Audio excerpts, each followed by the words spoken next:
Hi, it's half past, so I suggest we just get started. Today we will be talking about the final push towards GDPR compliance. First, I will shortly introduce the topic of GDPR and what we will be talking about today. Afterwards, I will explain what rights individuals have under GDPR and what these rights mean to you.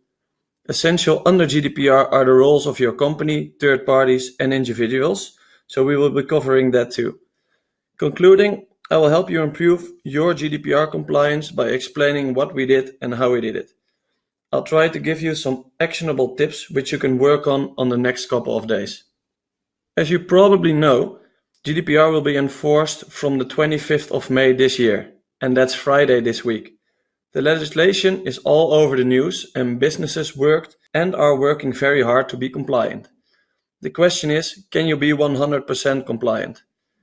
The essence of GDPR is improving the security of what personal data from individuals you have. With the huge increase of personal data collection and processing over the last decades, increased protection is necessary to protect individuals' privacy. Personal data in the wrong hands can cause some serious damage to individuals. It can be something like identity theft.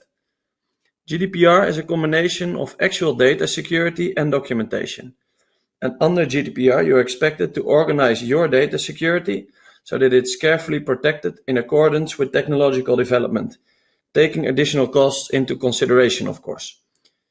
You are also required to document which safety measures you took and what you will do in case someone unwanted has access to personal data you process. But first, you might be wondering why you should listen to me talking about GDPR. I'm Ivo Wouters, the project manager for Hightech's GDPR compliance. And since Hightech is active in the self-storage market, I specialize in compliance for self-storage businesses. This is also why I'm one of Hightech's data protection officers. So as you can imagine, I spent quite some time in GDPR legislation and I am. Besides the question who I am, I will shortly introduce Hightech. Hightech has been a supplier to the European self-storage industry for the last 20 years. It started out as a software company, grew into an IT company, and now it's also a consultancy company. Within the area of IT, we write our own software, and we offer private cloud environments for companies of all sizes.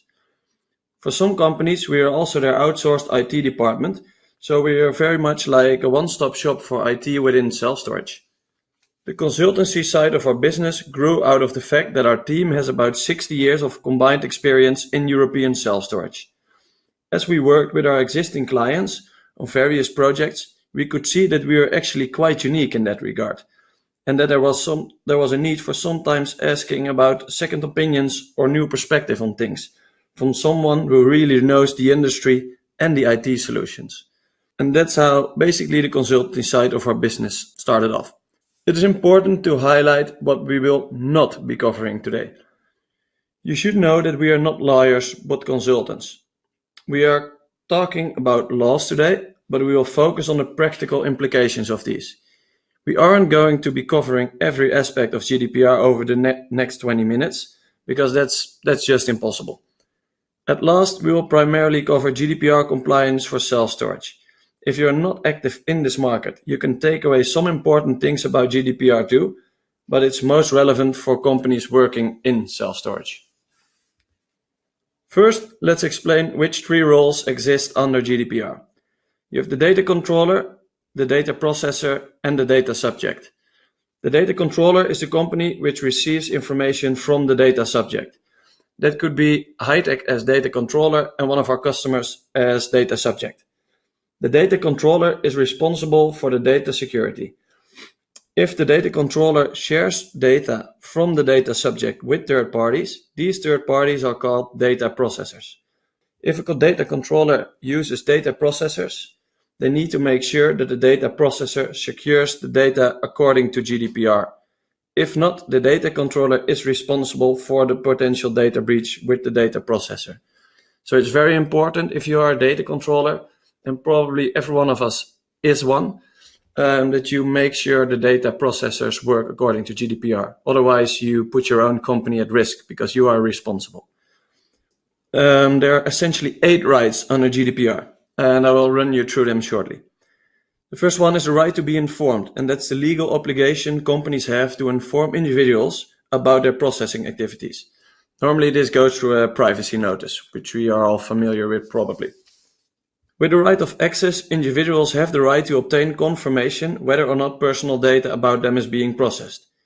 If so, individuals have access to the data and can request information about processing.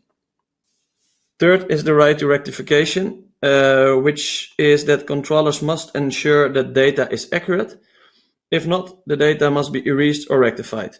So individuals have the right to have their personal data rectified. The right to erasure probably says it all. It's also known as the right to be forgotten. Individuals can make erasure request where companies have 1 month to respond to this request. However, there are exceptions to this. If you need to store specific personal data to comply with other legislation, you do not need to delete the information the customer wants to have removed. Also, the individuals can exercise the right to restrict processing. You then must inform third parties that they may not process data concerning this individual anymore. And of course, you are also not allowed to process data about this person. With the right to data portability, individuals can request their personal data in a machine-readable format so they can reuse their data for different services. The right to object is the right individuals can request companies to stop processing their data.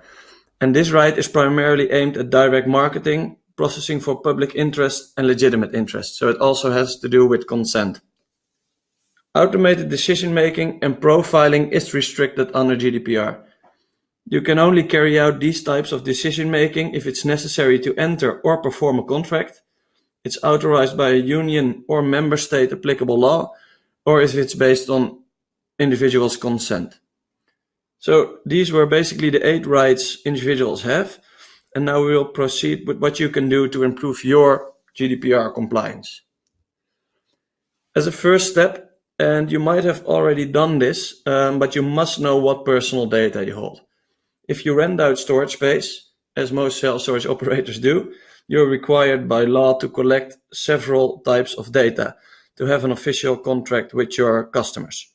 But also, you probably have safety systems like CCTV, which you must include in this overview. Do this by making a list with every type of personal data you receive and write down where you save the data and where the data can come from. This will help you later in the process in writing an information security plan, just because you know where everything is and where it's coming from. Names, email addresses, payment details, and so on are considered regular personal data. Most of these you will receive from your customers and save in your CRM or self-storage management software system.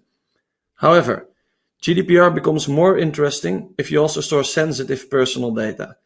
This type of personal data increases the risk individuals face in case of a data breach. This could, for example, be information about political opinion, religion, or genetical details. As most self-storage stores have CCTV, which is considered sensitive personal data, you must take extra care protecting this data and have clear policies on how long you store these and who has access. After you created an overview of what personal data you process, you should make a privacy impact assessment about what risks are involved in the personal data you process. A privacy impact assessment should also be conducted with new projects to find out if your GDPR compliance is influenced by the project. For this reason, it is wise to invite your data protection officer in the definition phase of each project. He or she will be informed about GDPR and can help the project team to conduct a privacy impact assessment. This way, you consistently improve your data protection. I shortly talked about the 3 roles within GDPR, and very important within this is the process agreements. The process agreements are a very important aspect under GDPR, and I will explain why and what they are. If you use third parties and share personal data with them, you should have a processor agreement with them. Using third parties is allowed under GDPR, but as a data controller, you must make sure personal data is properly secured. Aspects covered in the processor agreement can vary depending on the scale and type of data processed by the processor. If you're working on processor agreements, make sure you specify within what time frame data breaches must be communicated with you, and what should be communicated about these. Since you need to report data breaches within 72 hours to your supervisory authority. And this is important to specify in a processor agreement because then you have it in writing. Most companies which process personal data are required to hold a processing register. The processing register should contain an overview of several aspects. First, you need to register what categories personal data you hold. This is where the detailed overview of what personal data you hold becomes in handy. Subsequently, you need to explain the purpose of processing each category. Also, you need to describe categories of data subjects and personal data you process. In this register, you also list what categories of receivers there are for personal data. Do you share personal data with third parties or not? If so, you will need a processing agreement with them. If possible, you can also register how long you must or are allowed to keep personal data before you erase it. For example, in the Netherlands, you are required by law to save a part of personal data of employees for at least 5 years after they leave your company. After 5 years, you are allowed to delete the data. If it's possible, you can also describe how you protect data categories. Most likely you documented your data security plan somewhere, so it could be sufficient to link to this document for further information about data protection. However, if you arrange specific security measures for specific types of data, you can explain this in the processing register. Data breaches are also an important topic under GDPR. You are required to detect, register, and report them to your supervisory authority, and all of that within 72 hours. However, the most important thing is that you protect your data in the first place. And as I said, if unfortunately a data breach occurs, you must notify your supervisory authority very quickly. A few examples of data breaches are the installation of ransomware, losing a laptop or phone, email or letters sent to wrong persons, or systems being hacked. So, as you can see, a data breach which needs reporting can be something very small. A mistake does not necessarily mean a fatal flaw in your security system, but it can also be human error by an employee. It is important that there is an open culture in your company, so when these data breaches occur, they will be reported, because it's improving your overall compliance. If you know where the mistakes take place, you can do something about it. How you should protect your personal data is explained in the information security plan. In this plan, you wrote down a detailed description of what safety measures you took, so you're sure the data is stored correctly and secured correctly. Consent is changed significantly under GDPR. Individuals must be able to give consent via a positive opt-in, specifying clearly in plain language with where they give consent for. For each communication channel, separate consent must be given. So if you want to contact individuals via email and phone for direct marketing purposes, they need to tick 2 positive opt-in boxes. Besides positive opt-in, there are 5 other options for consent. I will not explain them all, but I will explain legitimate interest. Consent was less regulated before GDPR, making it easier to contact people for direct marketing, for example. Under GDPR, there is one a bit less clear reason for consent, which is the legitimate interest.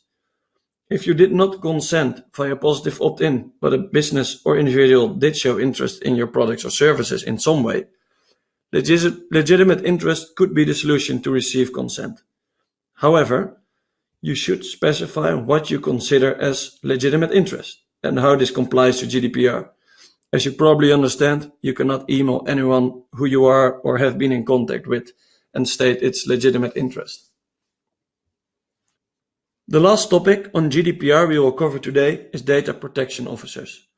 Not every company is required to appoint a data protection officer, but if you are a public authority or body, your core activity is systematically or regularly processing personal data, or you're processing special categories of personal data, you should appoint one. Special categories of personal data are the sensitive personal data types I explained earlier in the webinar. If neither of these 3 points apply to you, you can still consider appointing a DPO. What we experienced we would advise you to appoint a DPO anyways. A DPO does not necessarily mean you need to appoint only one person. You can also appoint 2 or more people within your company as DPO based on their expertise. Appointing a DPO will really help you getting your company compliant, since at least one person in your company is responsible for compliance and must monitor development in the legislation from GDPR, even after the 25th of May, so Friday this week. Documentation is a very important aspect under GDPR. Therefore, you should document how you comply, and this way you can show to your supervisory authority you took and take GDPR seriously and you protect your data to the best of your abilities. With that, we concluded GDPR webinar. I think it's best if you just write down your questions in the chat. Since you subscribe with your email address, I will assume that there is legitimate interest, so we can get in touch with you about the question, and then we can start a dialogue there and proceed with the day. Our next webinar, since it's a monthly thing, is on the 20th of June, and it's on pricing and discounting. My colleague Crystal is an expert in this field and will explain you some practical ways on how to improve your pricing and discounting tactics. We'll be sending an invitation to you in the weeks before the webinar. With that, the only thing remaining for me is thanking you all for joining us today. As I said, questions can be wrote down in the chat, and then we will get back to you somewhere this week. The webinar video will be online from about tomorrow, and you will be informed about that too. Thank you and have a nice day.